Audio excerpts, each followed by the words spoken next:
Hi hello నమస్తే welcome to my channel by channel కొత్తగా చూస్తున్నట్టయితే ముందుగా సబ్స్క్రైబ్ చేసుకోండి. అలాగే నేను చెప్పే వీడియో నచ్చితే మాత్రం అందరికీ షేర్ చేయడమే. అయితే ఈరోజు మన టాపిక్ వచ్చేసి మన సత్యం రాజేష్ అన్న నటించిన టెనెంట్ యూఎస్ రివ్యూ అయితే చెప్పబోతున్నాను భయ్య. నిజంగా వాళ్ళు చెప్పిన దాని ప్రకారం సినిమా ఒక హై రేంజ్ బీపీ మధ్య నడుస్తుందంట. అంటే నా ఉద్దేశం అలా అని కాదు, సినిమాలో ఒక టెన్షన్ అనేది చూపిస్తాడంట భయ్య. ఒక రేంజ్ దాటుతుందంట ఆ టెన్షన్. అంటే మనం ఆడియన్స్ చూస్తున్నప్పుడు ఆ టెన్షన్ ఫీల్ అయ్యే విధానం అయితే మాత్రం ఒక రేంజ్లో అయితే ఉంటుందంట. అసలు మామూలుగా అయితే ఉండదంట భయ్య. ఆ రేంజ్లో అయితే చూపించారంట డైరెక్టర్ గారు. ఇంకోటి వచ్చేసి సత్యం రాజేష్ అన్న గురించి అయితే చెప్పారు భయ్య.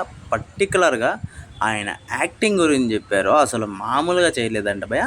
అయితే స్టోరీ విషయానికి వస్తే, నిజానికి ఒక భార్యాభర్తలు ఇద్దరు అనుమానంతో భార్యను చంపినాడని చెప్పేసి హీరో మీద ఒక కేసు, దాని కవరి ఇది అని చెప్పేసి హీరోనే ఒప్పుకుంటాడు, నేనే చంపినానని చెప్పేసి కూడా ఒప్పుకుంటాడు. కాకపోతే ఇక్కడే పోయి అసలు ట్విస్ట్ అయితే ఉంటుంది. ఆ ట్విస్ట్ చెప్పేసి మీకైతే ఇంట్రెస్ట్ అయితే ఉండదు రేపు సినిమా చూడడానికి. అయితే ఇక్కడ ఏం జరుగుతుందంట, ఒక ట్విస్ట్ బలంగా అయితే ఉంటుందంట భయ. దాన్ని బేస్ చేసుకుని సినిమా అయితే ఉంటుందంట. స్టోరీ మొత్తం వీళ్ళిద్దరి పైన నడుస్తుందంట. అంటే సత్యం రాజేష్ అన్న వాళ్ళ భార్య మీద, వాళ్ళ భార్యని చంపింది అతనే అని చెప్పేసి ఒప్పుకోవడం కూడా ఒప్పుకుంటాడంట. కానీ వీళ్ళిద్దరి మధ్య నడుస్తుందంట స్టోరీ మొత్తము. అది ఎలా నడిచింది, ఎందుకు చంపాడు, అసలు చంపాల్సిన కారణం ఏమి, వీటి మీదే స్టోరీ అయితే ఉంటుందంట భయ. దాన్ని చూపించడమే అసలు డైరెక్టర్ గారు చాలా ఇంటెన్షన్తో మనకు ఆడియన్స్కి చాలా ఎఫెక్టివ్గా చూపించారంట స్టోరీ లైన్ అయితే. ఇంకా చెప్పాలంటే స్క్రీన్ ప్లే అయితే ఎక్సలెంట్గా ఉందంట భయ్య. అసలు మామూలుగా లేదంట. మనకు కొన్ని సీన్లు అయితే వేరే లెవెల్లో అనిపిస్తాయంట. అంటే కానీ సినిమాటోగ్రఫీ మాత్రం కొద్దిగా డల్ అనే చెప్పారు భయ్య. మనకు అంటే నార్మల్ కొంచెం షార్ట్ ఫిలిం లుక్లో కొంచెం కొన్ని సీన్లు అయితే అట్లా అనిపిస్తాయంట.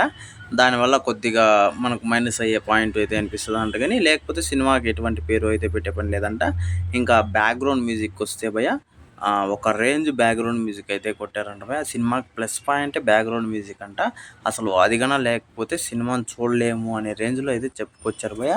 అయితే ఈ సినిమాకి వాళ్ళు ఇచ్చిన రేటింగ్ అయితే 10కు 8 ఇచ్చారు భయ్య. 8 అంటే మామూలు విషయం కాదు, చాలా రేర్గా ఇస్తారు సినిమాలకి.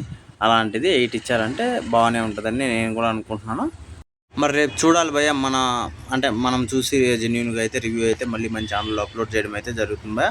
ఇది కేవలం యూఎస్ఏ రివ్యూ మాత్రమే. అయితే ఈ రివ్యూ మీద మీరేమనుకుంటున్నారో కింద కామెంట్లో మాత్రం తెలియజేయండి భయ్య. మర్చిపోకుండా తప్పకుండా దయచేసి